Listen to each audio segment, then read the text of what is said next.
Hi there, I hope you all are doing great. Well, today we are gonna solve this reading passage together, and I'm gonna teach you two things. Number one, how you can solve every single passage individually. What are the tips, tricks, techniques, and what is the exact way to solve every single reading module. So number one part of this video would be about learning that how to deal with every single reading passage. Just like here on the screen, you can see there is the reading passage one, why we need to protect the polar bears. And after that, if we just scroll it down, you can find the reading passage two after the question number 13. Now you can see reading passage two is here, where they have given the questions before they would have given the passage. Now you can see here comes the reading passage two. And afterwards, how to solve this reading passage two, what are the techniques to solve this? And then there comes the after 27 questions approximately. Let me see. Yeah, 26 questions. You can see there is the reading passage 3. So we have to solve these three passages by applying different techniques on these. We are going to cover this thing. That's the first part of this video. The second part would cover the categories of the question. Now you can see if we jump back to the passage 1, now you can see about the polar bear. Now you can see there is why we need to protect polar bear. That's the reading passage 1. And after that, there are some questions. For instance, question 1 to 7 is true, false, and not given. What is the best technique and what is the way how you can solve the true, false, and not given questions? That's what I'm going to teach you. So the first part would be how to solve every single passage. So techniques are different. The way you can solve your reading passage 1, you cannot apply the same strategy on the reading passage 2 or the 3. Same as the way you can solve the true, false, not given question, you cannot solve your fill in the blanks like that. So sentence completion is the second category, which is here. I will teach you how to solve this specific category of the question and how to solve every single category. Now, if we take a start with the first one and we can see the true, false, and not given questions are here, there are a few things that you need to understand related to this category of the question. There could be two possibilities. Either you can get yes, no, or not given question, or true, false, and not given question. These true, false, and not given questions are actually related to the factual statements. They will give you some factual statements, some facts, and you have to just answer that fact is true. Is it false or is it not given? This information could be true, could be false, but not given in the passage. Not given is something that you need to understand, that if information is not given in the passage, maybe you find information as correct. You have the knowledge about the topic already, and you know the statement which is written here is absolutely perfect. It has nothing to do with this answer. The answer would only be from the passage given. This is the reading test. In the reading test, they want to assess your reading ability.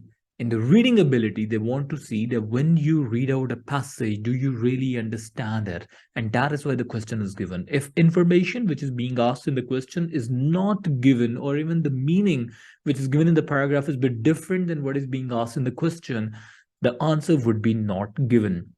But for the yes, no, and not given are related to the opinion. These are not the factual statement. They will give you some opinions and you can say yes, no, not given.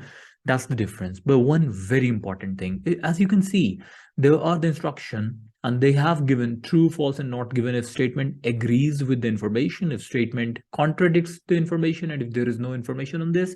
So you have to answer by just by mentioning true, false, and not given. One tip is when you will be writing down answer, you don't need to write complete word like true, false, or not given with the complete spelling. You can only write T representing true, F that represents false, NG which represents not given. So it's not mandatory that you should write down the complete word there. But the thing which is really important is to know the question type. It's true, false, not given. This is not yes, no, and not given, because in true, false, not given, you can only answer by mentioning true, false, or not given. But it can't be yes, no, or not given. The common mistake that students make is in the true, false, not given, considering that true, false, not given and yes, no, not given are the same question, it's the same category of the question. So instead of writing true, they mistakenly write yes there, which becomes a problem and they lose their mark over there. That is one thing that you do not need to do. And what skills they are expecting from you when it comes to true, false, and not given question. In these questions, they are expecting, they want to know that are you really able to identify the information? Just as you can see, there are 7 factual statements are given here. Can you identify information, this type of the information which is given here on the screen from the passage given above? Are you really able to identify those statements into the passage given here? What is the technique to solve that? They want to see that. They want to assess you on the basis of your ability of matching these statements by identifying information from the paragraph. That's what they want to see. Now, what is the problem that you face when it comes to solving these questions? The first problem is with the not given question. Not given question, not given statements, and the false statements are always a bit contradictory. Let me tell you the difference between false and not given. This is not related to this one, but this would really help you to understand it. If they give you a wrong information, of course, that would be false. And if they just change the context of the statement, of the factual statement, that would go towards the not given statement. For instance, if they say the first car was invented in 1971, let's suppose they say the first car was invented in 1971. Now, this is the information which is given in the paragraph. And the question says first car was invented in 1980. Now, what they did, they just changed the information, the related information, they changed that. Of course, that's the false statement because the paragraph says 1971 and the statement says 1981, the paragraph. So the answer would be false.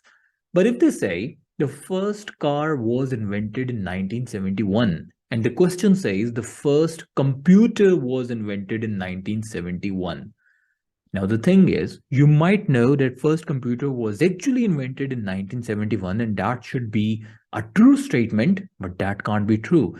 Now, it can't be false as well because the information over there in the paragraph is related to cars and the questions contains information related to computer.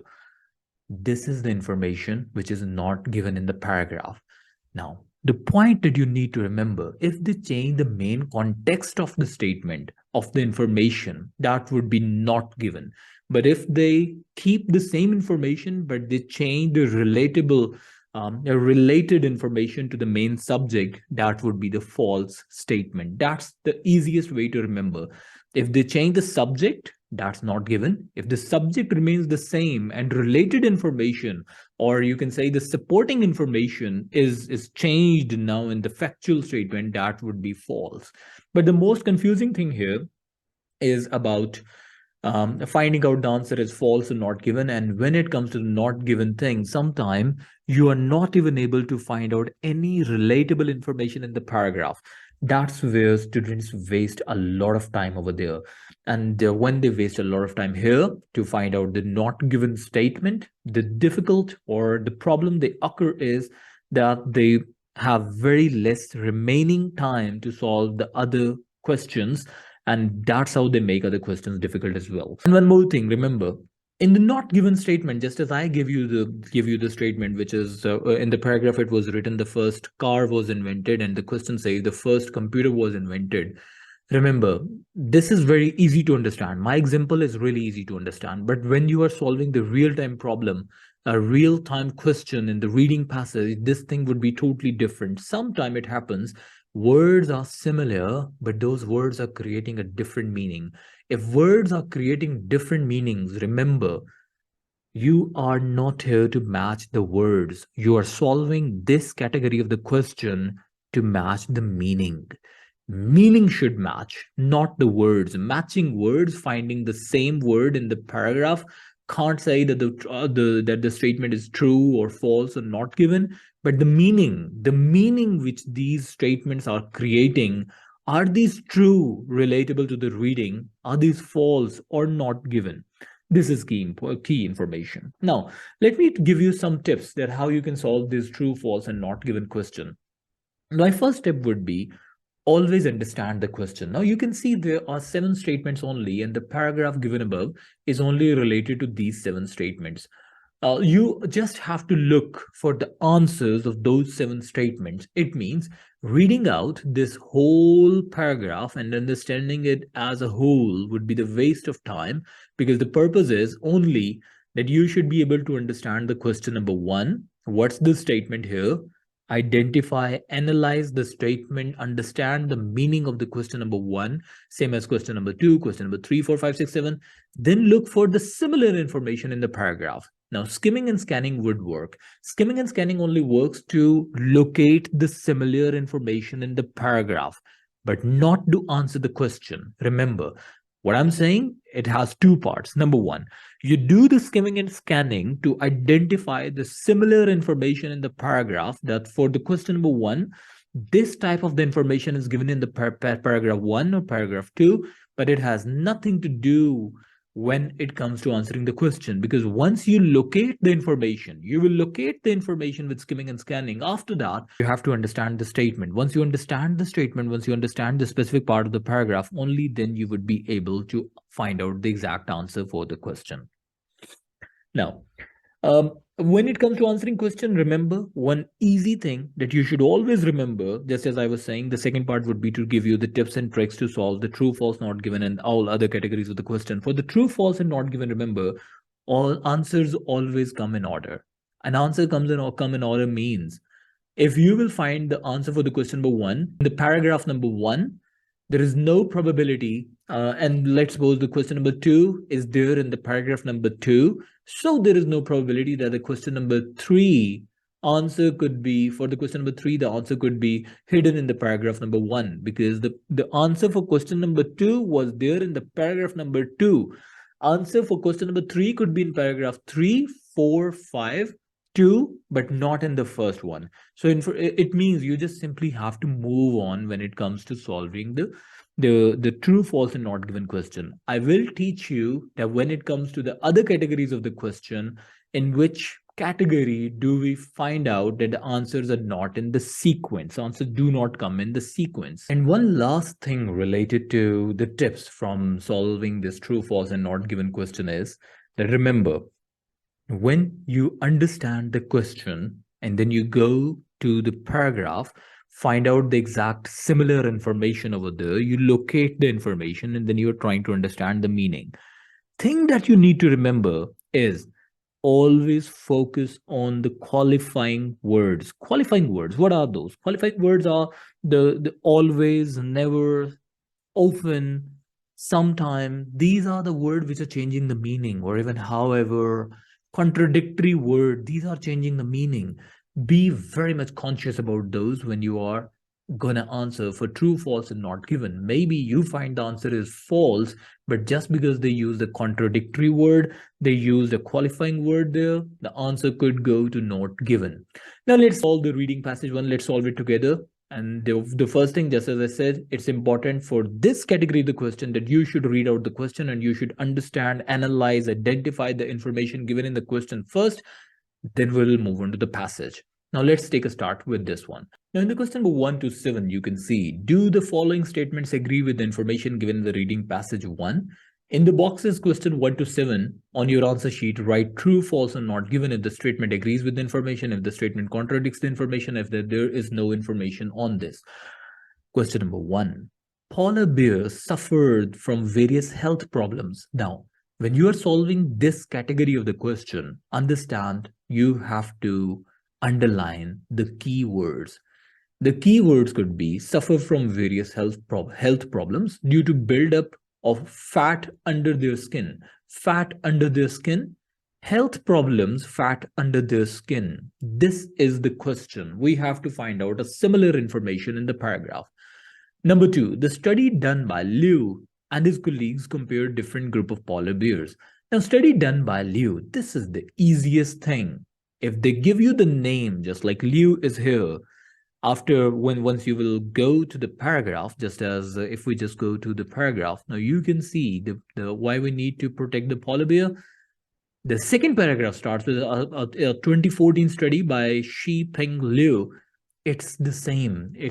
I mean, of course, they cannot use the synonyms of the names. They cannot use the synonyms of the dates. If the second paragraph contains the answer for the second question, of course, the first paragraph contains the answer for the first question because the second paragraph relates the information with the word Liu. And his colleagues compared different groups of the polar bear. Compare different groups. Compared is an important word. Different groups of, and the study done by Liu and his colleagues. These are the keywords. Liu and colleagues, once again, this information would also be there in the second paragraph because the second paragraph was about the study. We can also see that the similar information from the Liu is given in the paragraph 3, 4, 5 or not. But anyways, moving on, Liu and colleagues were the first researcher. First researcher is a very important word to compare polar bear and brown bears genetically. Now, brown bears and polar bears, these are the keywords. First researchers, keyword. Liu and colleague was also there in the question number 2. Number 4, polar bears are able to control their levels of bad cholesterol by genetic means. Now, bad cholesterol, control their levels, polar bear, genetic means, these are the keywords. If we find even one of these keywords there in the paragraph, we can locate the information. Now, female polar bear, even female itself is a keyword. Female polar bears are able to survive for about 6 months without food. 6 months without food, survive. Female polar bear. This is the keyword. These are the keywords. It was found that the bones of female polar bears were very weak. Now, bones, very weak, female polar bear, that they come out of their dens in spring. Came out of dens in spring, keywords. The polar bear's mechanism for increasing bone density could also be used by people one day. Now, polar bear's mechanism increasing bone density used by people one day. These are the keywords. Now let's start looking for the answer from the question number 1. And just because of the your own understanding, just like we were able to find out the question number 2, information is there in the paragraph number 2. So we have to locate for the information for the question number 1 in the paragraph number 1. Just because the answers always come in order. Now, polar bears suffer from various health problems. We have to look for the health problem due to buildup of fat under their skin. This is the information. We have to find it out that is this really true, false, or not. Now, we can read out the paragraph number 1. Increasing threatened, okay, not disappearance could have reached consequences. No, adapted to extreme conditions of, okay, not related. Temperature reach 40, not related. One reason for this, they have up to 11 centimeter of fat underneath their skin. Okay, they have a lot of fat. Humans with comparative level of adipose tissues would be considered obese and would likely to suffer from diabetes and heart disease. Yet the polar bear experienced no such consequence. Okay. Now they are saying the polar bear experiences no such consequences, but human being, they suffer from diabetes and other diseases or heart disease. It means the question is related to the polar bear. Now you can see the polar bears suffer from various health problems due to the buildup of fat under their skin. Now, if you can see the information in the paragraph number 1, they have given in the 4th line, in fact, the 3rd line in the middle, one reason of this is that they have up to 11 centimeters of fat underneath their skin. Important information, they have the fat. But do they have the health problems or not? Human with comparative level of adipose. What's the meaning of this adipose? Don't take it like a problem. This word is not even related to the answer. Somehow we can understand adipose tissue. This must be the name of some sort of tissues, but you can go to Google, find out the meaning, build up your vocabulary. Adipose tissues would be considered obese and would likely to suffer from diabetes and heart disease. It means if human would have same level of fat under their skin, they would have suffered from diabetes or heart diseases. Yet the polar bear experienced no such consequences, which means it is so easy to answer the question number 1. Polar bears suffer from various health problems due to the build of fat under their skin. Totally false. Because they do not, human beings do suffer that. That's the answer. For the question number 1, answer is false. All right, let's move on to the question number 2. The study done by Liu and his colleagues compared different groups of polar bears. Did they compare different groups of polar bear? This is the question. Okay, now let's look for the same information. And his colleague compared the different groups. And if we look the similar information in the second paragraph, just because the first paragraph contains the answer for the question number 1, there is no point of looking for the answer of question number 2 in the same paragraph number 1. A 24 study, Shi Ping Liu and colleagues shed lights on this mystery. They compared the genetic structure of polar bears with that of their closest relative from a warmer climate, the brown bears. They compared the genetic structure of polar bear. Okay. And what is the question? The question says the study done by Liu and his colleagues compared different groups of polar bear. They are comparing the genetic structure of polar bears with that of their closest relative from a warmer climate, the brown bear. This allowed them to determine the genes that have allowed polar bear to survive in one of the toughest environment on the earth. No, they are not comparing the different groups. They are just actually comparing the closest relative, which is representing the same polar bear. They are not representing different groups of polar bear, and they are talking about the brown bear. So this statement would also go the false, because it's not about comparing groups, it's more about comparing the genetic structure of polar bears, and not the same polar bear groups, but in fact it's about their closest relative, which is the brown bears. It's not about studying the groups of the polar bears, it's about comparing them with another bear group, not the polar bear. That's why this statement would be false. Moving on to the question number 3. Now they are saying in the question number 3, the Liu and colleagues were the first researcher to compare polar bear and brown bears genetically. Okay, the first researcher, that's important, because now you can see to compare polar bears and brown bears genetically. This is given there. They are comparing polar bear and the brown bears. They are not comparing the different groups of the polar bear. In fact, they are comparing polar bears with the brown bears. But are they the first researcher? Let's look for this type of the information in the paragraph number 2. As you can see that we have given answer of the question number 2 from the first 2 lines. Let's move on. This allowed them to determine the genes on the have polar bear to survive one of the toughest environment on earth. Liu and his colleagues found the polar bear had gene known as APOB, which reduces level of low density lipoproteins, a form of bad cholesterol in humans. Mutation. Polar bears may therefore be important study model to understand. They did not mention anything about the first researcher. They just mentioned a 2014 study by Shi Peng Liu and colleagues shed light on the mystery. They did not mention about the first researcher. Now, this is really important to understand. Liu and colleagues, this information is there. They were working on the study. If we just simply ignore the first researcher, and then we study further, we read out the statement further, compare polar bear and brown bear genetically. Yes, that's what they did. But the thing that they did not do over there, they did not mention there, was the first researchers. For me, the answer should be not given, because the first researcher part is not mentioned in the paragraph. The answer for question number 3 would be not given, because first researcher is not mentioned there in the paragraph. It is mentioned that they studied. It is mentioned a study which is from 2014. Maybe it's the first study, maybe it's the second, maybe it's the last one, but we do not know about that.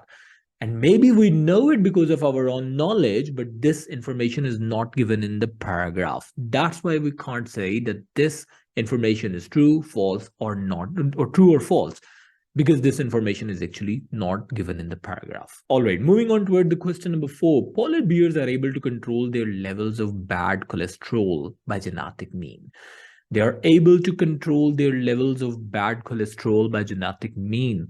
I believe this would be true, because in the first paragraph we read it that they do not suffer from similar type of diseases which human being would be suffering if they had this level of cholesterol or fat. But anyways, we simply do not need to rely on the information that we know. We have to find out the answer from the paragraph. Let's move on toward the paragraph side. And just as we know, the question number 1 answer was in paragraph number 1, question number 2 and 3 was there in the paragraph number 2. Let's figure it out. Where can we find the answer for the question number 3?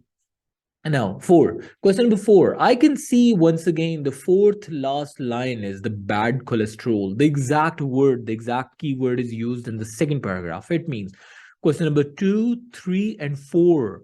These 3 answers are given in the paragraph number 2 only, because the bad cholesterol is there. Now let's read it out. If this information is exactly similar to the information which was with the fact which was given in the question or not. All right, now let's read out this specific thought.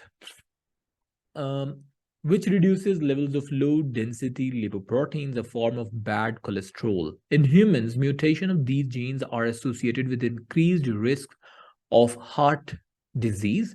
Polar bear may therefore be an important study model to understand heart disease in human. Okay, this is not showing that they are suffering because of that. Let's read out the question once again. The question says, the question number 4, the polar bears are able to control their levels of bad cholesterol by genetic mean. Are they able to control their bad cholesterol or not? Let's read it out, the information. And if they're saying polar bear may therefore be an important study model to understand heart disease in human, it means yes, they are able to handle it. And if we also get the context from the paragraph number 1, they were saying that they have 11 centimeter fat underneath their skin. But this, if the similar type of fat would be there in the human body, they would have suffered from heart diseases and so many other. So it means this, I mean, the information they are saying, polar bears may therefore be an important model to understand the heart diseases in human. And then they are also saying, and this allowed them to determine the genes that have allowed polar bear to survive is in one of the toughest environment on earth. A polar bear had a gene known as APOB, which reduces level of low density lipoprotein. So the answer should be true. But anyways, let's move on to the paragraph number 3. If they have given any sort of word like bad cholesterol or similar information, the genome of the polar bear may also provide the solution to another condition on the particular effect of the older generation. Osteoporosis. This is the disease where bones show. No. They are not talking about the bones. They are talking about bad cholesterol. So the answer is there from the paragraph number 2. Let's move on to the next question. Question number 5. Female polar bears. We did not read the word female at all. Now we are going to read it out somewhere, might be. Female polar bears are able to survive for about 6 months without food. So female polar bear survive for about 6 months without food. These are the keywords we'll be looking in the paragraph number 3 if these words are there. Now, I can see the second last thing of the third paragraph says is about 6 months of fasting, but can we see the other words, females? Yes. The fourth last line of the third paragraph, once autumn comes around, these females will dig maternity dens in the snow and will remain there throughout the winter, both before and after the birth of their cubs. This process results in about 6 months of fasting. Oh yes, they are. When they are about to give birth, there is a 6 months of fasting, which represents they can survive for 6 months even without the food because it's fasting. That is very informative. All right, where the females bears have to keep themselves and their cubs alive, depleting their own calcium and calories reserve. Despite this, their bones remain strong and dense. So this information, this process results in about 6 months of fasting. Now, of course, giving birth related to the females only. And to answer the question number 5, female polar bear are able to survive for about 6 months without food. Fasting means they are not taking food. See, they have not used the similar word, survive without food. They are saying they have a 6 months fasting, which is given the same information. So the question number 5 would be the true statement. Now, moving on to the question number 6. It was found that the bones of female polar bears were very weak when they come out of their dens in spring. Okay, let's read out the information. I believe they were saying something related to that. Despite this, their bones remain strong and dense. Okay, their bones remain strong. It's also there. But the only thing I'm concerned about, did they mention the word spring in the paragraph number 3? If you see, the question number 6 contains information. Like it was found that the bones of female polar bear were very weak when they come out of their dens in spring. Now, if they are not talking about spring, the information could be not given. The one word can create this big impact on the answer. All the information is given there, but not the word spring. Let's find out the word spring. because I did not read this word in the paragraph number 3, not even in the paragraph 2 or 1.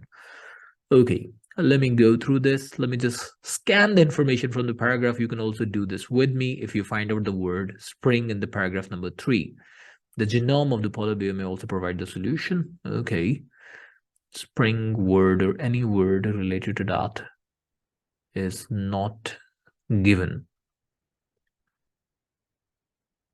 Once autumn come around, they are talking about autumn, not the spring.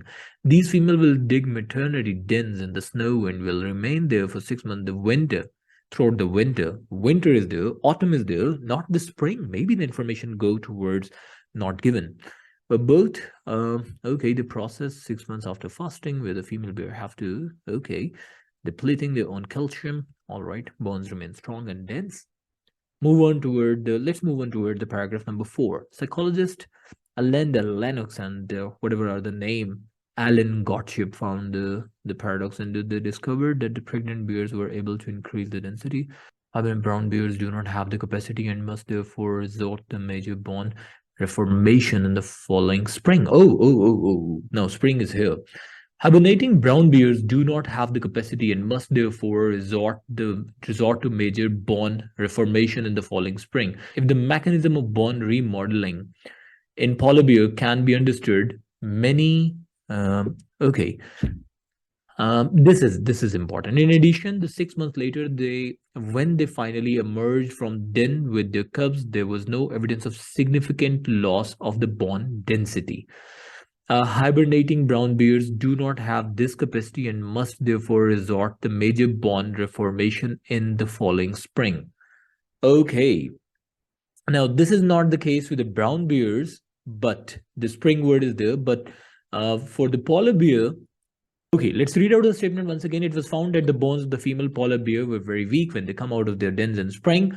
Now, it's false because the bones are not very weak even when they come out of their dens in spring. But that's not the scenario with the brown bear. That's not the scenario with them, because they have to reform their bones, but not the polar bear. This information is false because they do not have the weak bones there. Moving on to the question number 7, the polar bear's mechanism for increasing bone density. This was also given in the last line of the paragraph number 4. The polar bear's mechanism for increasing bone density could also be used by people one day. Okay, I mean, the system they have for the increasing bone mechanism could also be used by human or people one day. Let's read out the last line. If the mechanism of bone remodeling in polar bear can be understood, many bedridden humans and even astronauts could potentially benefit. Yes.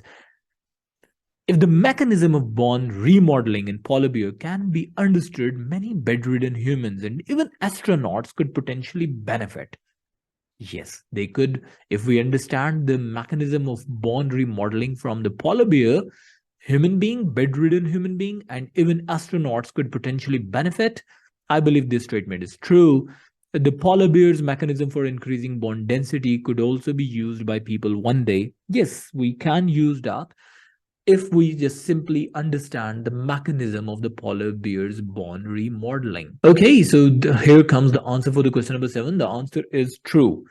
That is how first we have done only 2 things. Number 1, we identified the question and looked for the information that we have to find out from the paragraph. Second step, what we did was we went to the paragraph, we tried to locate the similar information, and then we understood only that given part. This is when I was making videos to help you guys understand that how to solve the reading passage. I was saying again and again that you do not need to understand the whole paragraph. We do not understand the whole paragraph, the whole passage, but we answered the question by understanding the given key information. All right, now moving on towards the next question from 8 to 13. And just as I mentioned earlier, that the information, the tips, techniques, and the method that you can apply on the one category of the question, you cannot apply the same things on another category of the question. Now, as you can see from 8 to 13, we can see the sentence completion question, fill in the blanks are here. And of course, techniques would be different. Now, before we move on toward answering these questions from 8 to 13, let me tell you what is the way and what exactly are the skills needed required in order to solve these type of the question. Number one thing, let's read out the question. Complete the table below. Now, this is of course different. You don't have to give true, false, or not give an answer. Over here, you just have to give one specific word which is most appropriate for this question. And the instructions are choose one word only. Very, very important thing. Students make the mistake over here. They give the correct answer, but they do not follow this instruction. When they say choose one word only, it means we cannot write two words for the answer. Answer should be one word only. If you write two words and one of those two words is right, still your answer will be marked as wrong because you did not follow the instruction. Sometimes they say choose not more than one word, not more than two words, not more than three words. Whatever are the instructions, follow that. If they say not more than two words, then you can write either one word or you can write two words, but you cannot write more than the words which are required, which are suggested in the instruction. Read this carefully always. And now there are a few confusion. Some words seem like two words, but actually these words could be one word. For instance, a number 72. 72 is not a two-word answer. 72 is a one word. And it doesn't matter you write 72 by writing number there, 7 and 2, or you write it in alphabet 72 with a complete spelling. It doesn't matter. The word would be considered as one word only. Same as you can also use hyphenated words. Hyphenated words are the words that you join together by using dashes in between. For instance, state of the art, state dash of dash the dash art. These words are also one word. So, important thing here is that your answer should never go for more than one word. And the other part from the same statement, see the statement, the instruction is very important because in one instruction, they have given you two hidden statements, two hidden meanings that you have to follow. Number one, choose one word only. Number two, from the passage for each answer. Now they are saying you have to select one word from the passage with me, which means you cannot come up with a new word or a word which is not written in the passage. You do not need to apply your own intuition to give the answer that what should be the appropriate word, and you can use the synonym. You can just simply use any word which can give the same meaning. Do not go for the synonym, do not go for the similar vocabulary words. You have to use exactly the word which was from the passage. This is important. If they do not write this thing from the passage, then yes, you can write any word over there that you feel like this word would give the exact meaning what they are expecting from you. Now, first tip to solve this question is to read the instructions carefully. Now, of course, this one word only, two words only, these not the are the instructions from the true false not given. And they don't even say that from the passage because over there you just have to write true false not given. But here you have to write down one word which should be from the passage only. Now, there are a few plus points that I'm going to discuss with you right now when it comes to answering these questions, just like reasons why polar bears should be protected. Now, to answer these questions, the first best part is that answers once again come in order. Answers come in order means if you will find your answer in the line number one, the answer for the question number two, or the next question would be in the line number two only. You don't have to go back. Things that you have covered already, from which you have already extracted the answer, you do not need those information. You do not need to read out that passage, that sentence, that line, that paragraph once again. That is of no use anymore. Now, tip how to solve this, how to solve these sentence completion question. Just like your true false and not given, few of the things are quite similar here. Just like your true false and not given, answers come in order, but the first step is you have to understand the question before you understand or you read out the passage. First, try to understand at what you're going to search for. If you're not aware of that, same as just as I mentioned earlier, reading out the whole passage would be the waste of time for you. This is not the test of reading in a way that you should be able to read it out. Do you understand everything? This is not the test of that. This is not the test of your understanding related to the passage. This is the test of the correct answer. Are you able to find out correct answer from the questions given? Are you able to do that or not? If yes, you will get good marks. Even if you do not understand the passage, and even if you understand the passage and you do not give the correct answer, that would be of no use at all. Now, the first thing is that you should read out the question, analyze the information, what sentence they are saying. You need to build two things to analyze the statement, to analyze the question. First thing is your synonyms, and number two is your paraphrasing.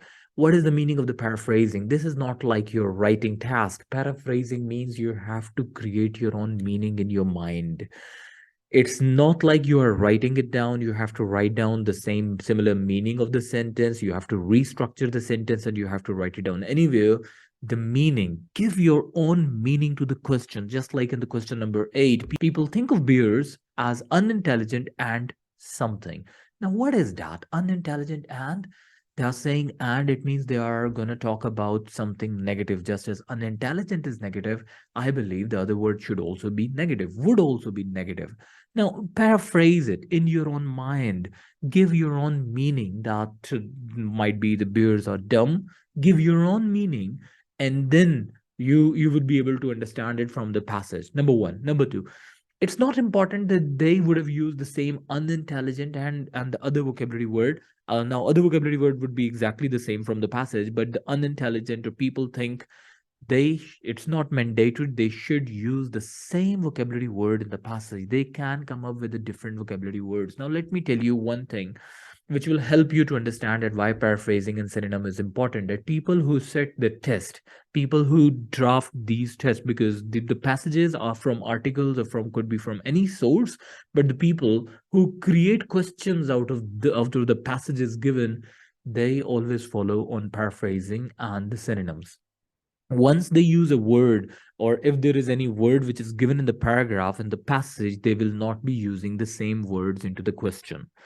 They will come up with a paraphrasing. For instance, if the passage says men drive cars to work, it's not like they will create a question out of that using the similar vocabulary word. They can say, or the synonym or the paraphrasing could be, the majority of males use automobiles to get to their job. Instead of saying men drive cars to work, they can use synonym. They will use synonym there. They will use the paraphrasing. They are gonna restructure the sentence in order to give you the question. That's what they do when it comes to designing the question paper. Focus more on building your synonyms and having your understanding about the paraphrasing. And how you can build the synonym? By having the wide range of vocabulary word. You should find out what are the synonyms there, what could be the alternative word for this vocabulary word. Think about that when you're reading out during your practice. Just as I mentioned earlier once, that in IELTS it's all about the vocabulary. When you're speaking, they want you to speak alternative, they want you to use synonyms, they want you to use the paraphrasing. When you're writing, they expect this the synonym, they expect the paraphrasing. And when it's the listening test, they use the synonyms and paraphrasing over there. Same as when it's the reading test, they apply the synonyms and the paraphrasing. So you need to build your understanding. And number two tip would be, when you are reading, when you read out the question, when you understand the question, when you analyze the question, now you know exactly what you are going to look for in the passage. Then, second tip, do the scanning in the paragraph. Scanning means, just as if I give you an example, people think beer as an intelligent ant, or in the question number 9, you can see in Tennoji Zoo, whatever is the exact pronunciation of that. In Tennoji Zoo, if we get back to the paragraph, we can find out. I mean, we couldn't find out in the first 3-4 paragraphs. Now, the Tennoji Zoo was not mentioned there. But yes, if you just come to the next page and on the paragraph number 5, you can see the male bear called Gogo in the Noji Zoo. Now, this is about the scanning the information. Now, you have scanned the information. Remember, you can never scan the answer. You cannot locate the answer, but you can locate the information where the answer is hidden. The first thing is to create the connection between the question and in the passage where the answer is located. First thing is to try to locate the answer. So once you are able to do that, once you find out the location of the answer, the second thing would be, you would have predicted the answer already. Just like in the question number 8, We were saying that people think of beer as unintelligent and dash. Dash would be a negative word. You have predicted the word. You will be looking for that one noun which is going to help you to give the answer. It's the similar thing. When you're looking for an answer, be very much conscious that what should be the vocabulary word, which part of speech should be there. Should it be the noun, verb, adverb, conjunction? What are you looking for?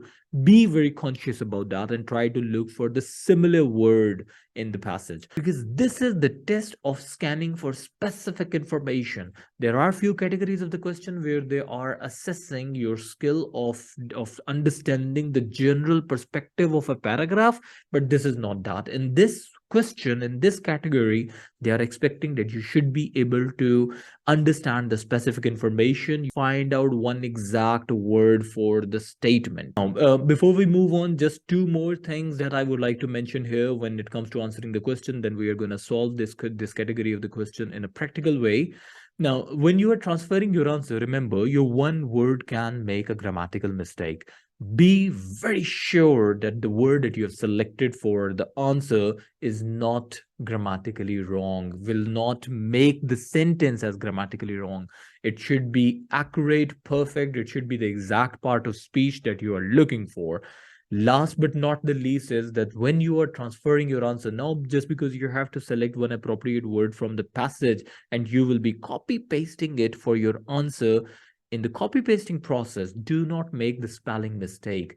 Why am I saying it? Because this is one of the common problem that students face when it comes to copy pasting. They are not writing down, they are not creating the spellings in their mind, they are not using their own ability to write down the correct spelling, they are copy pasting it. In copy pasting, most of the time they make the spelling mistake. Now, spelling mistake was not my suggestion when we were solving the true, false, and not given. Reading out the instruction carefully for the one word, two word was not my instruction for the true, false, and not given from the passage. So these things are different for different tips, different techniques, different pattern to solve out the question for the different categories of the question. Now, let's just solve out the question from question 8 to question 13. Let's read out the statement number 1, which is people think of bears as unintelligent and dash. Now, if you remember, when we were solving the true, false, and not given question, it was more about their physical abilities, their fat, obesity, bonds. They were talking about that. They were not talking about intelligent or things like that, or even Tenoji Zoo. The Tenoji Zoo is a very good example of understanding that they have moved on. It means the answers are not from those paragraph or from where we were locating the answers for the true, false, and not given. It means after moving on, we just have these four, one lengthy paragraph, and after that three very small, and the last one is the smallest one. So we have only this page to answer the next category of the question, which is sentence completion one. Now people think of the beer as unintelligent, and now let's look for the similar word. And the important keywords from this statement would be people think of beers and as people think of beers as unintelligent and dash. Now we have to look for the word unintelligent. It could be dumb, it could be any other word relating or giving the same meaning. This is about, they're talking about the drawback, they are talking about a bad characteristic of the polar bear. Now let's find it out, that what could be that. Let's just scan the information in the first paragraph, and the answer should be given before this Tennoji Zoo, because from Tennoji Zoo to onward, the answer for the question number 9 would be there, and we are looking for the answer for the question number 8, and that would be before that. So we have only 4 to 5 lines to select the word. Let's scan the information. And if I just simply look at the third line exactly in the middle, they are saying we think are intelligent and possess emotions. Now, possess emotions is it should not be the answer, because these are the two words. So do not just simply write possess emotions, because they are talking about intelligent, and the question was about people think of them as unintelligent. And intelligent and possess emotion could be a positive attribute, because intelligent is a positive attribute. Now let's read out the first 2 3 lines where we can find out the answer, but the answer is must be hidden somewhere in these 4 to 5 lines, which are in the beginning of this paragraph. The medical benefit of the polar bear for humanity certainly have importance. This is not what we are looking for, but these should not be only factors taken into the consideration. We tend to want to protect animals. We think of intelligent and possessiveness such as elephant and see like intelligent and possess emotions were for elephants and primates, but not for the polar bear. Next line is from the bear. Bears, on the other hand, seem to be perceived as stupid. Now, see, stupid. They did not use unintelligent. Unintelligent and stupid. These are the synonyms. These are two different words giving the same meaning, and in many cases, violent. Now, the answer is very clearly given here. Bears, on the other hand, seem to be perceived as stupid and in many cases violent. Stupid and in many cases violent. And the question says polar bears, sorry, not this one. Question number 8 is people think of bears as unintelligent, which means stupid and violent. Yes, they are violent. Just as I mentioned earlier, the word would be a negative one here, and the violent is a negative word. Now, just because we answered it correctly, let's move on to the question number 9. However, this may not be correct. For example, in Tennoji Zoo, a bear has been using a branch as a dash, full stop. Because the next sentence, this allowed him to knock down some dash. This allowed him, T is capital, which means there is a full stop at the end of the question number 9. This is the last word. We are looking for the object. In Tennoji Zoo, a bear has been using a branch as a dash, as a characteristic, as something. Now let's look for that information. We will move further. Any yet anecdotal evidence from the field challenges those assumptions, suggesting, for example, that polar bear have good problem solving abilities. Okay, there is no answer for the question number 9.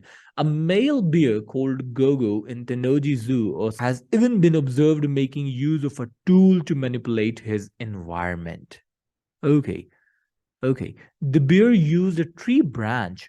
Okay, the branch, they have used the exact word. The bear used a tree branch on multiple occasions to dislodge a piece of meat hunting out for his reach.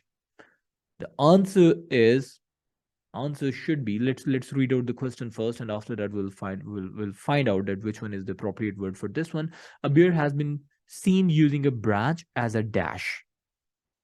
Okay. A male bear called Gogu in Tennoji Zoo, Osaka, has even been observed making use of a tool to manipulate his environment. The bear used a tree branch. I believe tool is the correct answer because the tree branch, he used the tree branch on multiple occasions. He's using tree branch, but as a tool. Observed making use of a tool to manipulate his environment. And then the next sentence, they are mentioning the tool name, which is the tree branch, which is more like a subordinate information. The bear used a tree branch on multiple occasions to dislodge a piece of meat hunting out of his reach. I believe the answer should be tool because tool is the appropriate word. They are using branch, tree branch as a tool to manipulate occasion or to dislodge a piece of meat. Tool is the correct answer. To answer the question, let's read out the question once again. In Tennoji Zoo, a bear has been seen using a branch as a tool. Yes, this allowed him to knock down some meat. Yeah, knock down. See, they use this word knock down, and the answer is hidden in the very next line where they mention in Tennoji Zoo, Osaka has been observed making use of a tool to manipulate his environment. The bear used a tree branch as a tool on multiple occasions to dislodge a piece of meat hung out of his reach. Dislodge a piece. What's the meaning of the word dislodge? Dislodge means to remove or to move something from one place to another place. Or now dislodge a piece, of course, he's using a tree branch to dislodge, might be moving it toward him or out of his reach, hung out of his reach, so he must be trying to grab it toward him. So dislodge, which means to move, and the word they are using in the question is this allowed him to knock down. Now, what's the meaning of the word knockdown? Knockdown means now this word could be from the wrestling side, to take someone in control and to win the battle. This allowed him to knock down some meat because he was taking control on the meat. And now the statement says Osaka has even been observed making use of a tool to manipulate his environment. The bear used a tree branch on multiple occasions to dislodge a piece of meat, to move or to knock down or to get the control on the meat hang out of his reach, which was earlier out of his reach. Now, this is the perfect answer, meat. Moving on toward the question number 10, and the statement comes up like 10. We have already answered the question number 10. We have to answer the question number 11 now. A wild polar bear worked out a method of reaching a platform where a dash was located. A wild polar bear worked out, figured out a method of reaching a platform where a dash was located. Okay, he's gonna reach, he's gonna jump out to some place, and he has figured out a method, and he must be applying one method to reach out to some dash where some was located, or anything was located, or any person was located. Let's look at the information. And of course, we have to move on. Problem solving ability has also been witnessed in wild polar bears. They were talking about wild polar bears, although not as obviously as with Gogo. A calculated move by a male bear involved running and jumping onto barrels in an attempt to get to a photographer standing on a platform 4 meters high. Okay, the answer is clear. A calculated move by a male bear involved running and jumping. These are the different methods he's applying onto barrels in an attempt to get to a photographer standing on a platform 4 meters higher. Photographer. A photographer. I believe that should be the answer. Hold on. A wild polar bear, this is what they were talking about, worked out method of reaching, and that method of reaching is jumping a platform where a photographer was located. Yes, that should be the answer. Moving on toward the question number 12, polar bear have displayed behaviors such as conscious manipulation of objects and activities similar to a dash. Okay. Polar bears have displayed behaviors. Behaviors could be displayed behaviors such as conscious manipulation of objects and activity similar to a dash. Let's move on to the next information given right after the information which we used to answer the previous question. And I believe we have to now, of course, we have to move on toward the next paragraph. In other studies, such as one by Elyson, whatever it is, an polar bear showed deliberate and focused manipulation. Manipulation is the exact word they use there. For example, Ames observed a bear putting objects in piles. This is the first part of the question, and knocking them over in what appeared to be a game. Oh, yeah. They are considering these things as a game. And the question says, why do I jump to true, false, not given? And the question says, in question number 12, polar bears have displayed behaviors such as conscious manipulation of objects and activities similar to a game. Yes, it's more like a game. When they play, it seems like they are playing a game. Just when they manipulate different things and they jump and do all the stuff. Game should be the answer. Number 12, bears may also display emotions. For example, they may make movements suggesting dash if disappointed when hunting. Okay. They may make movements suggesting dash if disappointed when hunting. Okay, emotion. And they are gonna show some sort of emotions here, and I believe one emotion should mention here. They may make movements suggesting one emotion if disappointed when hunting. All right, let's look for the answer. Of course, we will move further. Appear to be a game. The study demonstrated that bears are capable of agile and thought out behaviors. These examples suggest bears have greater creativity and problem solving ability than the previous thought. This is not about the emotion. All right. Next paragraph is starting with emotion. As for emotions, while the evidence is once again anecdotal, many bears have been seen to hit out at ice and snow, seemingly out of frustration. Frustration is an emotion when they have just missed out on a kill. Moreover, polar can. No, no, no, no, no. That's the answer. Frustration, I believe. When they have just missed out on a kill. When they missed out a kill, of course, it's the frustration situation. And the question says, they may make movements suggesting frustration if disappointed when hunting.